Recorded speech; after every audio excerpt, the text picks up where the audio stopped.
Eu quero ler com você aqui em Gênesis, no capítulo 3. Gênesis capítulo 3 diz assim: Mas a serpente, mais sagaz que todos os animais selváticos que o Senhor Deus tinha feito, disse à mulher: É assim que Deus disse: Não comereis de toda árvore do jardim?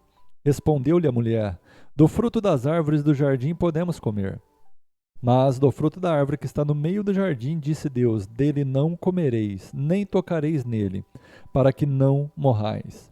Então a serpente disse à mulher: É certo que não morrereis, porque Deus sabe que no dia em que dele comerdes, se vos abrirão os olhos. Como Deus, sereis conhecedores do bem e do mal. Hoje eu quero falar um pouquinho sobre fé com você, não é?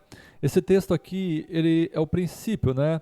É quando eu entendo aonde começa o assunto de fé nas Sagradas Escrituras. As Sagradas Escrituras é um livro que ela começa com fé e ela vai terminar com fé. Todo o relacionamento entre Deus e o homem é um relacionamento baseado em fé. E nós devemos entender isso e devemos compreender isso, não é verdade? Porque, na verdade, todo homem vive por fé. E hoje eu não quero falar daquela fé natural. Qual que é a fé natural? A fé natural é aquela que você tem para o seu dia a dia. Todos nós vivemos por fé. Por exemplo, um empregado, ele trabalha para o seu patrão porque ele tem fé que no começo do mês ele vai receber o seu salário. Na verdade, você vai numa loja e você compra lá um guarda-roupa e o vendedor olha para você e fala assim: a semana que vem nós vamos te entregar. E você tem fé que naquele dia vai receber aquele guarda-roupa. Mas essa é uma fé natural. Essa é uma fé que nós executamos aqui no dia a dia, que nós praticamos aqui no dia a dia. E hoje eu não quero falar dessa fé natural para as coisas naturais. Não, eu quero falar da fé sobrenatural, da fé em Deus, não é verdade? E nós devemos entender que a fé em Deus é algo que já começa desde o Éden. E todo mundo ou tem fé em Deus ou vai ter fé em outra coisa. Na verdade, mesmo falando de coisas sobrenaturais, todos nós caminhamos por fé. Todos nós andamos por fé. E um exemplo disso é o que aconteceu lá no Jardim do Éden. No Jardim do Éden, quando Deus cria Adão, de Adão Deus vai e forma Eva, não é verdade? O que acontece? Deus dá uma ordem para aquele casal. E qual é a ordem? Eles poderiam comer de toda árvore que havia dentro do jardim que foi plantado ali no Éden, menos da árvore que estava no meio do jardim, que era a árvore do conhecimento do bem e do mal.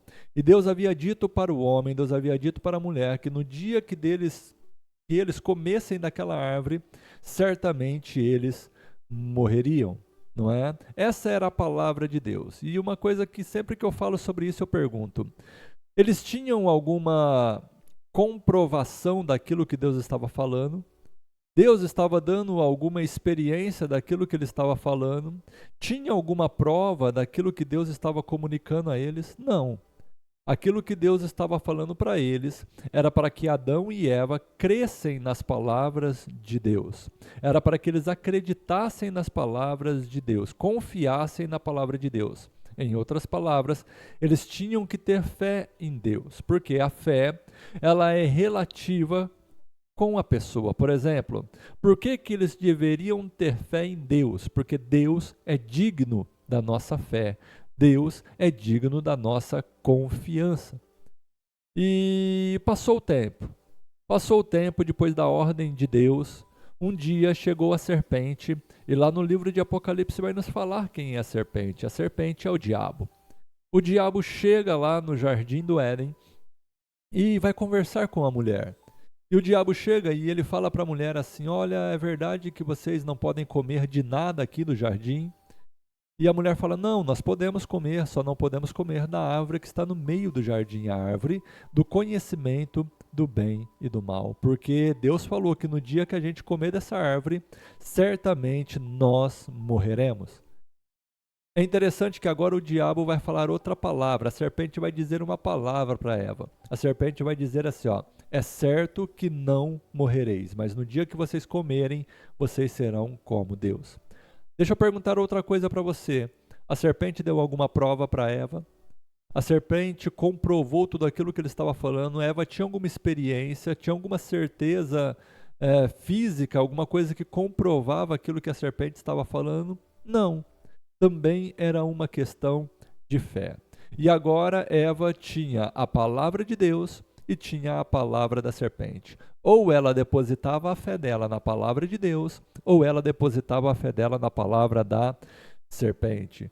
Qual que é a tática do inimigo? Qual que é a tática da serpente? A tática de Satanás? É a dúvida. O que Satanás colocou no coração de Eva? A dúvida quanto à palavra de Deus. E por causa dessa dúvida, Eva caiu e Eva pecou. Não só Eva, mas Eva e também o seu marido Adão. Por quê?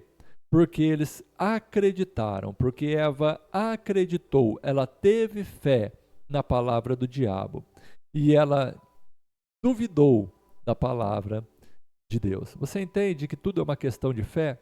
É claro que quando nós falamos de fé, nós falamos de fé em Deus. Sempre que nós pregamos sobre fé, nós pregamos sobre fé em Deus. Mas a verdade é que se você não deposita a sua fé em Deus, na palavra de Deus, ou você está depositando a sua fé no diabo, ou você está depositando a sua fé em outro homem, ou você está depositando a sua fé em você mesmo. E a palavra de Deus, ela nos fala algo interessante, que maldito o homem que confia no homem. E quando a Bíblia diz isso, ela não está dizendo que maldito é o homem que confia no outro homem, porque na verdade nós temos que confiar em outras pessoas em alguns momentos da nossa vida. Por exemplo, o marido tem que confiar na sua esposa, o filho tem que confiar no seu pai, o pai tem que confiar no seu filho, não é assim? Nós devemos confiar nas pessoas em alguns aspectos. Mas quando a Bíblia diz ali que maldito é o homem que confia no homem e faz da força do seu braço o seu guia, é maldito o homem que confia em si mesmo. Ele acha que ele é Deus, ele acha que ele pode alguma coisa, irmãos. Jesus Cristo ensinou que sem ele nós nada podemos fazer. É Ele que nos capacita para todas as coisas, é Ele que nos ajuda em todas as coisas, é Deus que nos ajuda em todas as coisas. Todo dom perfeito, a Bíblia diz que vem direto do Pai das luzes para as nossas vidas. Mas agora nós tomamos por exemplo aquilo que aconteceu com Eva. E agora? E na sua vida? E na minha vida? No que nós temos colocado a nossa fé? Nós temos colocado a nossa fé na palavra de Deus? Se nós temos colocado a nossa fé na palavra de Deus, é nos garantido vida e vida em abundância, é nos garantido vida e vida eterna.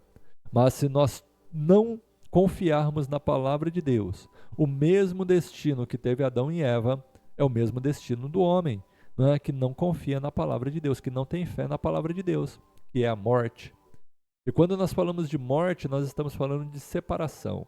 A morte, ela tem alguns aspectos. Quando Deus falou para Eva ali, que certamente que no dia que deles comessem daquela árvore eles morreriam, quando Adão e Eva comeram daquela árvore, eles ainda não morreram fisicamente. É claro que ali eles começaram a morrer fisicamente, mas a morte que Deus estava falando, que aconteceria no dia que eles comessem daquela árvore, era a morte espiritual. Porque morte é separação. Morte é separação da vida. Né? O que é a morte do corpo?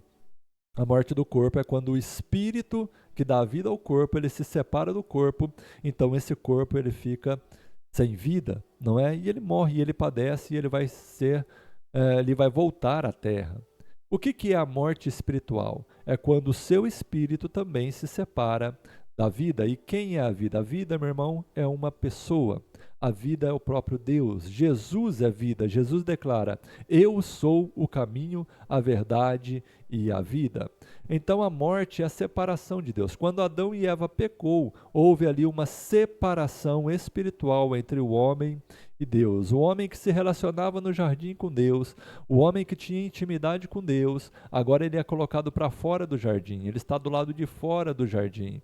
E agora ele tem que se relacionar com Deus, não mais através do seu espírito, mas agora através da sua alma, através da sua carne. E isso é muito difícil. É por isso que o homem vai se distanciando cada vez mais de Deus. Mas quando Jesus veio a esse mundo e morreu por nós, a Bíblia fala que ele é o último Adão. O primeiro Adão caiu e pecou, mas o último Adão, que é Jesus Cristo, ele venceu, ele não pecou. E assim como nós herdamos, porque nós nascemos do primeiro Adão, todos nós nascemos no pecado, né? Influenciados pelo pecado de Adão. Assim também, todos aqueles que recebem a Jesus Cristo como Salvador, como Senhor da sua vida, A Bíblia fala lá no livro de João que Deus deu-lhes o poder de serem feitos filhos de Deus, ou seja, aqueles que creem em seu nome. Veja que mais uma vez é fé. Se você tem fé em Jesus Cristo, se você tem fé no nome de Jesus Cristo, se você tem fé na palavra de Jesus Cristo, deixa eu falar uma coisa para você. Você vai alcançar a salvação. E a salvação, ela traz o quê? Vida eterna para mim e para você. Todo homem que não tiver essa salvação em Jesus Cristo, ele vai passar por algo que a Bíblia chama lá no livro de Apocalipse, no capítulo 20, de lago de fogo. E o que é o lago de fogo? É a segunda morte. Irmãos, essa morte do corpo aqui, um dia, todos ressuscitarão. Tanto os salvos ressuscitarão para viverem uma vida com Deus, como também os mortos, ou seja, aqueles que não são salvos, também vão ressuscitar lá no fim, para o seu julgamento, não é? E também para a condenação. Mas deixa eu falar uma coisa para você. A segunda morte, aquela separação que vai acontecer depois do grande julgamento do trono branco, daquela ninguém mais volta. E é dessa que Jesus Cristo veio livrar a minha e a tua vida. Ele veio trazer uma vida e uma vida eterna para mim e para você. Mas quem? Para quem? Para aqueles que creem, para aqueles que têm fé. O homem lá no Jardim do Éden, ele caiu porque ele não creu. Hoje, se você não crer, também você vai cair. Se você não crer, também você não vai alcançar essa vida que Deus tem para você. E essa vida você só alcança através de Jesus Cristo, não é? E é pela fé. O justo viverá pela fé. Irmãos, se você quer alcançar em Deus, se você quer ser alguém em Deus, se você quer receber algo de Deus, você tem algo para trabalhar que se chama fé. É através da fé que você agrada a Deus. É através da fé que você encontra salvação para a tua alma. É através da fé que você vence o mundo. A Bíblia diz que essa é a vitória que vence o mundo, a nossa fé. Sem fé é impossível agradar a Deus. Que essa palavra fique no teu coração e você medite nela. No que você tem acreditado, no que você tem colocado a sua fé. Deixa eu falar, se você tem colocado a sua fé nos homens, os homens não vão poder te salvar. Se você tem colocado a sua fé no diabo, né? E você pode até se assustar do pastor falar assim, mas deixa eu falar, tem muitas pessoas que sim, estão colocando a fé no diabo, estão colocando a fé nos demônios, procurando receber alguma coisa aqui nessa terra. Pode até ser que receba alguma coisa aqui nessa terra, mas eles nunca vão te dar a vida eterna. Se você estiver colocando a sua fé em você mesmo, deixa eu falar, você sabe que você é limitado. Você sabe das suas deficiências, você sabe das suas falhas. Mas se você estiver colocando a sua fé em Deus, em Jesus Cristo, você tem vida eterna. Ele garante vida eterna para você. Ele garante vitória para você. Ele garante uma vida e uma vida com abundância. Que Deus possa dar e entregar essa vida nas tuas mãos e você possa receber do Senhor pela fé, em nome de Jesus. Que Deus abençoe a sua vida e deposite a sua fé no Senhor Jesus, na palavra dele, porque é na palavra dele que nós encontramos a vida e a vida eterna. Que Deus te abençoe em nome de Jesus.